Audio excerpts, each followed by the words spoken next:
घूंघट के अंदर कौन है?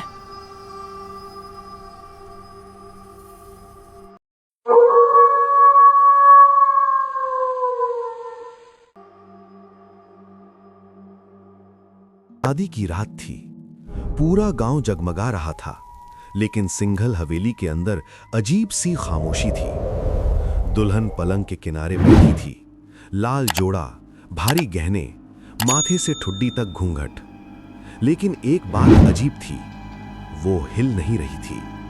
ना सांस की आवाज, ना घबराहट, ना सिसकी। पहला घूंघट नहीं उठाया है। सास कमला देवी ने दरवाजे से झांका। उसकी आवाज में गुस्सा नहीं, डर था। दूल्हा राघव आगे बढ़ा, हाथ बढ़ाया, लेकिन जैसे ही उसकी उंगलियां घूंघट को छूने वाली थी, ठंडी हवा का झोंका, दिया कांप गया। घूंघट थोड़ा सा हिला और उसी पल राघव के कान में किसी ने फुसफुसाया। राघव पीछे हट गया। घर का नियम। कमला देवी ने सबको बाहर भेज दिया। धीमी आवाज में बोली, इस घर में पहली रात घूंघट नहीं उठाया जाता। राघव चौंक गया। माँ, ये कैसा नियम है? क्योंकि हर बार जिसने उठाया उसने दुल्हन नहीं देखी। पुरानी कहानी। हवेली की दीवारों ने जैसे सांस ली। 20 साल पहले इसी कमरे में, इसी पलंग पर एक और दुल्हन बैठी थी। घूंघट उठाया गया था। अंदर चेहरा नहीं था, सिर्फ खाली चमड़ी और जमीन पर गिरता खून। अगली सुबह दुल्हन गायब थी और जिसने घूंघट उठाया वो 3 दिन में पागल होकर मर गया। रात का डर। राघव कमरे में अकेला रह गया। दुल्हन अब भी वैसे ही बैठी थी। अचानक छन छन पायल की आवाज। राघव ने देखा, दुल्हन के पैर हिल ही नहीं रहे थे। आवाज कहां से आ रही थी? आईना। कमरे के कोने में पुराना आईना था।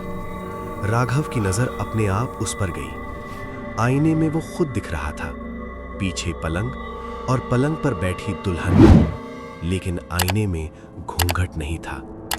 राघव की चीख गले में अटक गई। आईने में बैठे जिस चेहरे को वो देख रहा था, वो उसकी पत्नी नहीं थी।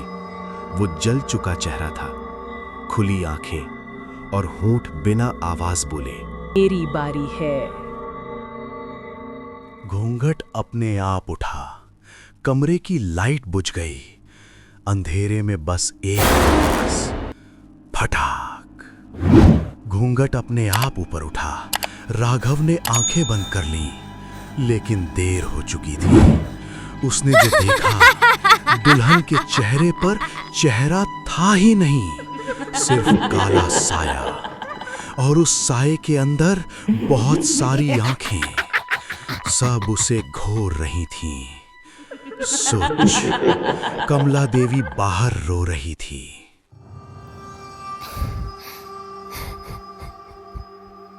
हर साल एक शादी, हर बार वही आत्मा। ये हवेली कभी जली थी। एक दुल्हन को जिंदा जलाया गया था। उसने मरते वक्त कहा था, मैं हर घूंघट के पीछे रहूंगी।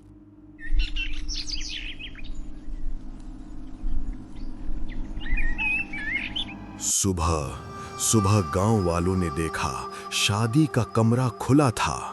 पलंग पर सिर्फ दूल्हे के कपड़े थे, दुल्हन का कोई निशान नहीं। लेकिन आईने पर उंगली से लिखा था, अगली शादी में मिलेंगे। पार्ट 2 देखने के लिए कमेंट करें और चैनल सब्सक्राइब करना ना भूलें।